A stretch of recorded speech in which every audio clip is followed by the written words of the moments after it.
Hello everyone, I hope you're all doing well. I'm not going to waste any time here, I'm just going to go ahead and say it. Dead by Daylight feels miserable to play right now, and I'm not talking about just Killer or just Survivor, both sides, all of it, across the board, it feels miserable right now. You see this shirt that I'm wearing, it's a house on fire, that's how Dead by Daylight feels right now, at least in my opinion, and you guys can let me know down in the comments if you agree or if you think the game is doing great right now, but I'm going to break this down into multiple sections, okay? We're going to start with Killer, and then we're going to go into Survivor, then we're going to talk about the community, and then we're going to talk about other stuff. And again, this is just my opinion, my experience. You guys can let me know down below if you agree or disagree. So let's start with the Killer side. Killer feels pretty miserable to play right now for a couple of reasons. The first of those reasons is palettes. In case you didn't know, Behavior added a bunch of filler palettes to a bunch of maps. For example, we have Pale Rose here, where they're just now throwing pallets in between trees, just so there's extra pallets, I guess. And now you have that pallet, which would chain into the Pog Log,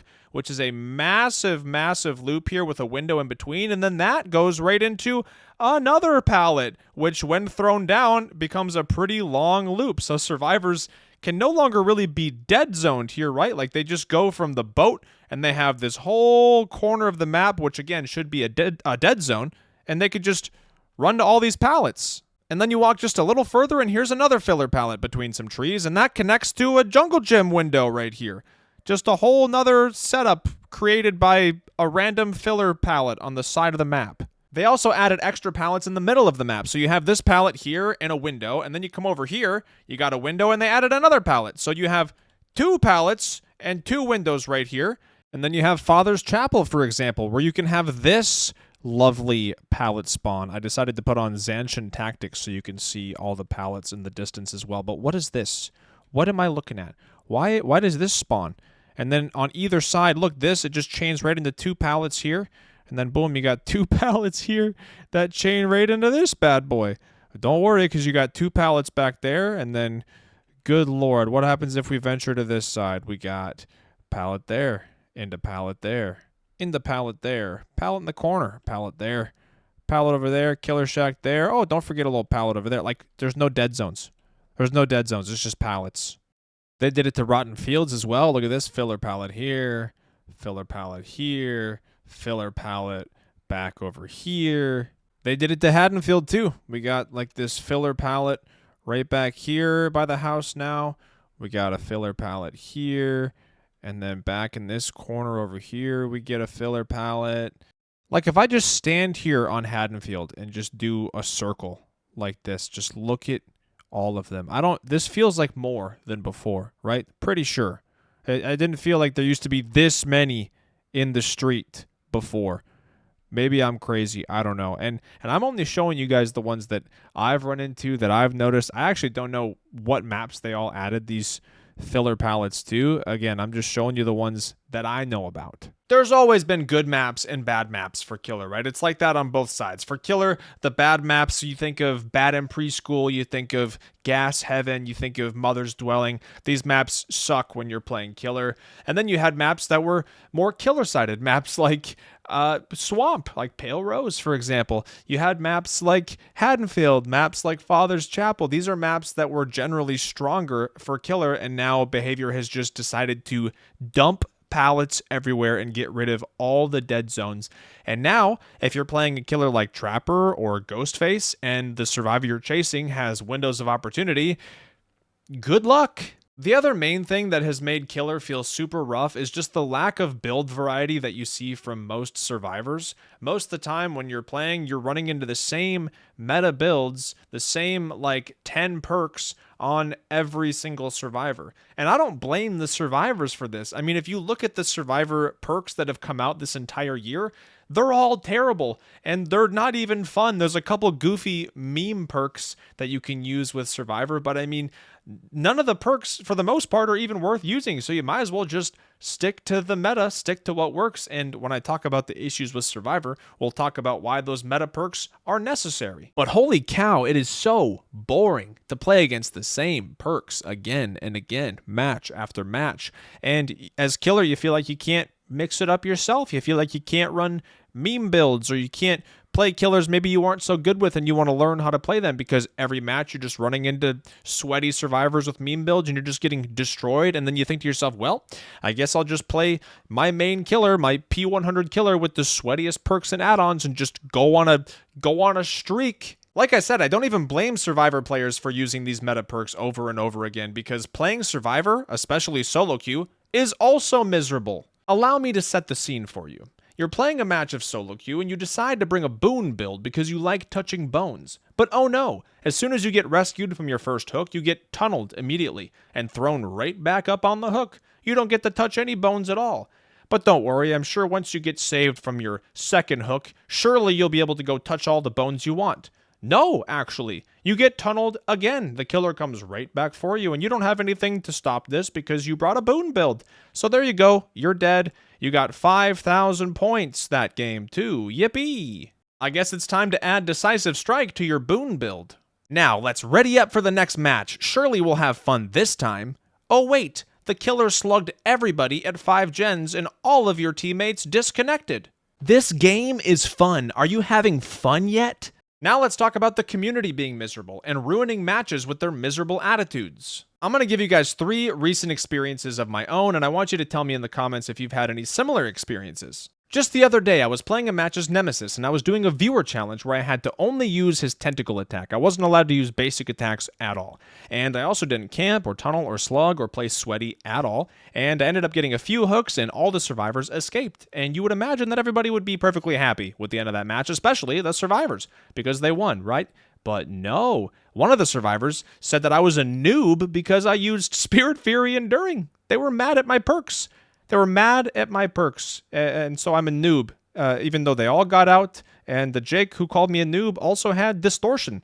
You just can't make this stuff up. Later on that same day, I played a match of Scratch Mirror Myers, and I was using a full hex build, but the survivors had multiple maps, and they were going around cleansing all of my hexes. So when it got to the point where my last hex was Thrill of the Hunt, which was useless to me, I decided to camp and tunnel a bit so that I could secure the win. So I played sweatier in this match, and what did I get in the endgame chat? I got told that I was mentally ill.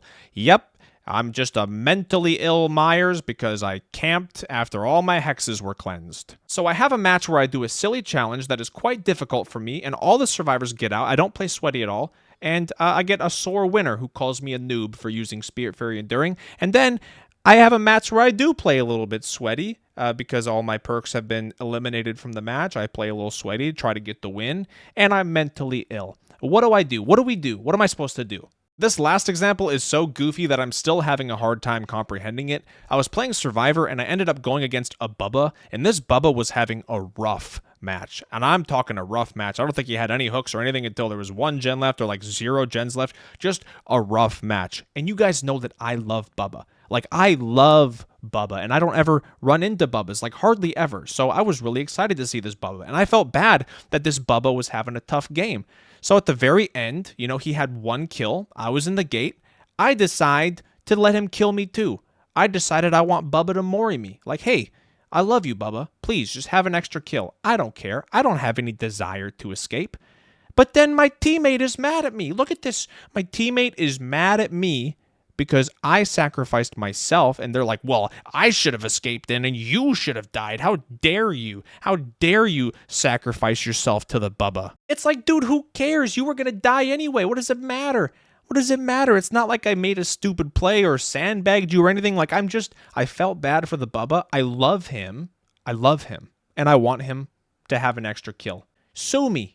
It's just silly stuff, man. I mean, I get it, right? The game is miserable to play right now. That's why we're having this conversation. But we don't need to be miserable to each other over stupid stuff, right? I mean, that's just going to make it worse. That's going to make everybody more miserable. So let's cut it out. And then lastly, I just want to talk about the other stuff. And this is just going to be more of a rant of how the year has gone for behavior and for Dead by Daylight, starting with the lack of content that we've gotten. And I get it. They say that they're trying to do labor of love and trying to fix the game and reduce the amount of bugs, which, by the way, that's in this conversation, right? That's the other stuff. There's been so many bugs, so many insane bugs and exploits that have been throughout 2025 that we've had, and that just you wonder how it even happens that these bugs and exploits become part of the game. They fix one and then it creates 10 more. It's just crazy. But the lack of content, right? I mean, you have all these killers come out and they don't get maps. Like, there's no new maps to go with them. We got, what do we get? We got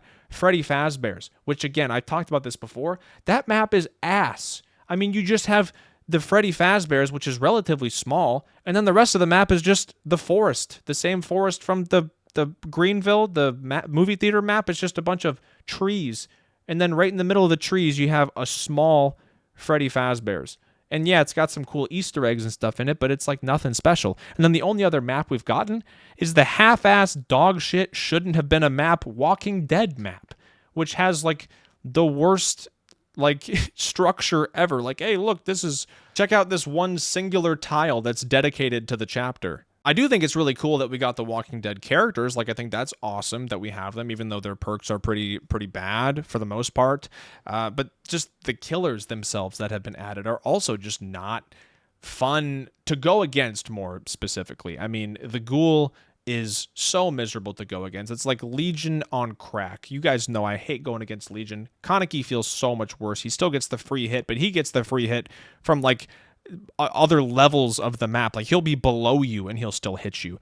And then Krasu, I guess, I think she's probably got more nerfs coming, but she is oppressive as shit and very difficult to go against and super easy to play. I think Springtrap is probably the most positive thing that has come out of this year so far. Just Springtrap the killer. I think he's fun. I like the stealth aspect. I love the traversal aspect. The doors are cool. I think they honestly knocked it out of the park with Springtrap. Visually, too, I think he looks amazing. I think that's like probably the biggest W in terms of how the chapters have gone. Otherwise, it's just felt kind of meh. I also think V, the survivor from the last chapter, is awesome. And I even think the Krasu is super cool visually, and like the gore aspect, I think it's awesome. I just think that her power and going against her is just like, what the fuck are you even supposed to do most of the time is what it feels like. And then you have the never-ending cheater epidemic. I mean, we had the point earlier in the year where they were just crashing people's games and stream sniping creators to crash their games and give them massive penalties and stuff like that. And it seems like it's gotten better. Like, you don't run into as many cheaters. I haven't, at least, but then I see people in my chat and other creators talking about how they're still running into tons of cheaters. So, like, I don't really know what's going on with the cheater situation. Is it getting better? Are they banning more cheaters, or are there still plenty of cheaters and nothing's really changed? I don't know. But that's something that has continued to be a problem in 2025, and it's something that they've been fighting or battling for years now. I mean, years they've been trying to figure out this cheater shit. And then I think the cherry on top is just the fact that we're not getting any more new content for the entirety of this year. Like, this last chapter we just got is it for 2025. We don't see any new content in terms of chapters or perks or maps until 2026. And that is mind-blowing to me. And again, I would be totally fine with it because of the labor of love and they're trying to fix the game. If they actually have been fixing the game, which they haven't. They haven't. It just doesn't feel like it's getting better. It feels like it's getting worse and more stale somehow, and just more, I don't know, like I used to be able to stream this game for 8 hours and be like, yeah, hell yeah. Now, like, I stream the game for 2-3 hours and I just want to turn it off. Like, I just want to play anything else. And it's rough. And I don't know if you guys feel the same way. I don't know if you feel like the game is miserable for other reasons. That's kind of why I wanted to make this, was to air out my grievances. I can't speak. Air out my grievances and then let you guys air out yours and see if they align.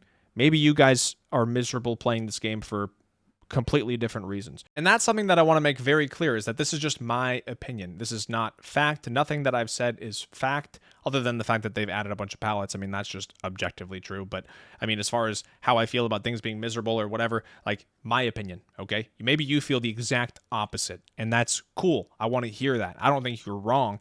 These are just opinions, and we're just discussing the game that we all love and that we all play. So let's discuss. Let's talk about it. Thank you for watching. I hope you enjoyed. Let me know if you want to see more discussion videos like this in the future, or if there's other topics you want to see me discuss or talk about. I would love to do so, as long as you guys would be interested in watching it. So thank you all very much, and I'll see you in the next video. Goodbye.